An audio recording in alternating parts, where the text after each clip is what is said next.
Waking up to the presence of an ignoramus in the morning was akin to inhaling poison that would linger throughout my workday.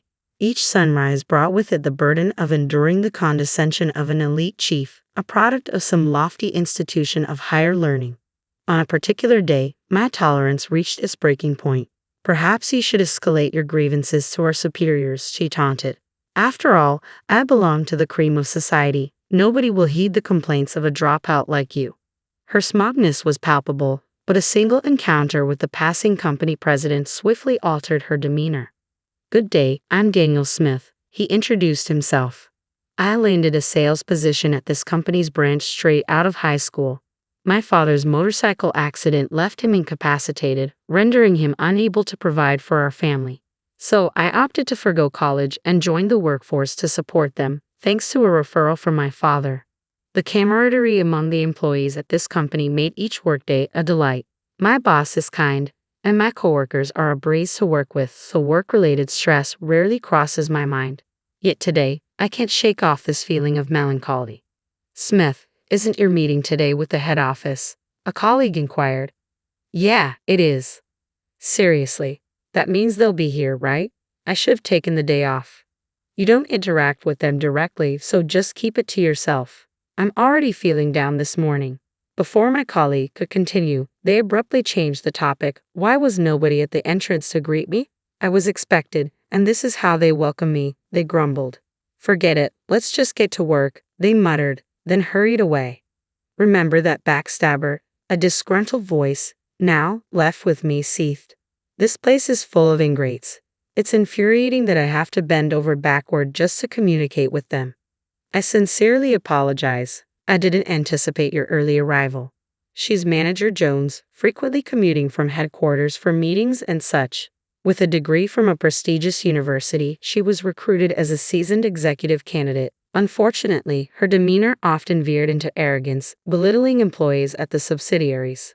"They're all just typical uneducated incompetents," she'd sneer, making me look like a fool.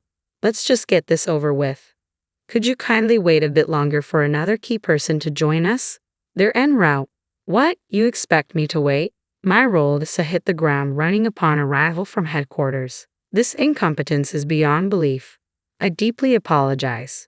You're here 20 minutes ahead of schedule, yet you're being unreasonable. I yearned to retort, but the person on the other end was from the head office, an elite recognized by headquarters. I hesitated, unsure of the repercussions if I dared to challenge her authority. We grumble amongst ourselves at the subsidiary, but when it comes down to it, we never confront them, always enduring silently. As I carried on with my usual routine, driving to work one morning, I noticed an elderly lady in distress crouched in the middle of the road. It was clearly an emergency, but those around me either avoided involvement or didn't know how to react, feigning ignorance as they passed her by. "Are you all right, ma'am?" I rushed to her side, but she couldn't respond. Her breathing was labored, and she struggled to speak. "I'm calling an ambulance right away," I announced, swiftly dialing 911. Once the ambulance arrived, we all accompanied the elderly lady to the hospital. "It's all right for you to head home," the nurse reassured us. "We'll take care of her until her family arrives." Having already informed the company of my tardiness and concern for the grandmother's well-being, I opted to stay until her family showed up. Thankfully, her condition wasn't critical, and she was discharged after a few days. We breathed a collective sigh of relief. Then, a few weeks later, out of the blue, I received a transfer order to the headquarters branch office, a directive straight from the president. Contemplating the move, a colleague offered their perspective. "It's a testament to your hard work being recognized. Embrace it and give it your all." Encouraged by their words, I resolved to accept the transfer. My first day at headquarters proved to be quite the whirlwind. Deciding to greet each department individually, I encountered the chief in the corridor and hastened to offer my greetings, but she caught sight of me and shot me a disdainful glance. "What brings you here? Aren't you a bit out of your element?" "Good morning, Chief. I've been reassigned here." "Oh, you're being relocated. What on earth are they thinking?" Disregarding my greeting, the chief launched into a tirade. "Starting my day by sharing airspace with an uneducated imbecile is a surefire way to ruin my entire workday. I apologize if I've inconvenienced you, Chief. Please spare me the pleasantries. Just steer clear of me. I'm busy. Don't get in my way." Clearly in a foul mood, the chief dismissed me with a wave of her hand, as if shooing away bothersome insects. It was evident that any further attempt at conversation would be futile, so I resigned myself to returning to my duties. As I returned to the floor where the chief was, I overheard her berating her subordinate. "You're incompetent. How can you mess up something so simple? Even a new recruit could handle this." "I apologize, colleague." The employee, visibly distraught over her mistake, clenched her fists, lowered her head, and endured the scolding. "If this is how it's going to be, I'd rather have someone else working for me than you. You're no longer of any use to me. Clear out your desk and get out of my sight." With those cutting words, she turned to face me, our eyes meeting. Already discontented, her expression soared further as she glared at me. "Didn't I tell you to stay away from me this morning? Please, Chief, hear me out. I have something to discuss with you today." "Enough. Everyone here is arrogant. I don't have time for incompetent fools like you." With those words, the chief stormed out of the room, slamming the door with all her might. Concerned, I approached the employee who had just faced the chief's wrath, wincing at the resounding crash of the door. "Is this typical of the chief's behavior?" I inquired. According to the employee, it wasn't just typical, it was a daily occurrence. "She's always disrespecting me," he lamented. Worried that the chief might overhear, he hushed me, cautioning, "Shh, she might hear you." Aware of the potential consequences if the chief caught wind of his complaints, I did my best to soothe his frustration. "I've endured this for too long," he confided, shuffling to his desk and retrieving a white envelope from a drawer. "Please don't tell me that's a resignation letter," I implored. "Unfortunately, that's exactly what it was," he confirmed, something he'd been contemplating for some time. "At my previous workplace, every day was serene and fulfilling. But ever since the chief arrived, it's turned into a nightmare," he lamented, tracing the surface of his desk with a heavy sigh. The clutter of documents and notes bespoke his dedication to his job, despite the upheaval.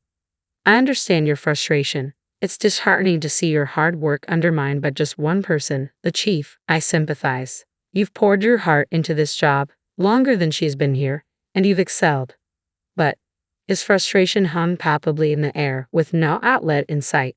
"The chief might say otherwise, but there are surely colleagues who trust and rely on you. Stay a bit longer for their sake. I'll help shoulder the burden. You're not the one who should walk away," I encouraged. "What do you mean?" he queried, his curiosity piqued as I made my way to confront the chief, leaving him pondering behind. "We can't allow any more employees to be mistreated like him. That's why I'm here," I declared, trailing after the chief until I found her in the break room, sipping tea. "Mind if I join you?" I inquired. The chief glanced up, her expression pained. "You're still here? You're as persistent as a fly." "I'm just trying to take a break. Please give me some space," she sighed wearily, likely drained from the recent confrontation. Summoning my courage, I addressed her firmly. "Chief, I'll be conducting a thorough investigation into your treatment of our employees. Depending on the findings, appropriate actions will be taken." My direct statement caught the chief off guard. "What are you implying? Are you trying to play the hero to shield incompetence?" "No, that's not my intention. Why don't you go run to your superiors with this? I'm an elite, you know. I have the backing of those above. Nobody will pay heed to a dropout like you from the subsidiary," she retorted dismissively, waving her hand as if to brush off the matter. Suddenly, a man emerged from the other side. "Smith, there you are. How's everything going?" It was the president. "I'm doing my best, thanks to your support." "Ah, hello, Mr. President. What a pleasant surprise to see you here. What happened to the grumpy chief from earlier? She's putting on a facade of excellence for those higher up the chain. I'm glad to hear you're thriving. Have you connected with the new branch manager?" "Huh? What new branch manager?" The chief looked puzzled, her gaze unfocused. "He's standing right in front of you. Hadn't you been briefed?" The president chuckled. "This inept employee from a subsidiary company. You're quite the comedian, boss," the chief scoffed, joining in the laughter. The president, however, regarded her with suspicion. "What are you talking about? Are you suggesting I'm joking? Understand this. He's now the brand manager of this branch office. It's impolite to label him incompetent," the president admonished. "What on earth?" The chief shot me a scowl. "You didn't bother to inform me earlier, did you?" "I've already informed the rest of the department." "Oh dear, such a rude and ill-informed individual." The chief's face flushed with anger, and she looked on the verge of collapse. Observing the situation with reluctance, the president finally spoke up. Let me shed some light on this remarkable opportunity. This company belonged to his father. Due to a car accident injury, his father couldn't manage it, so I took over.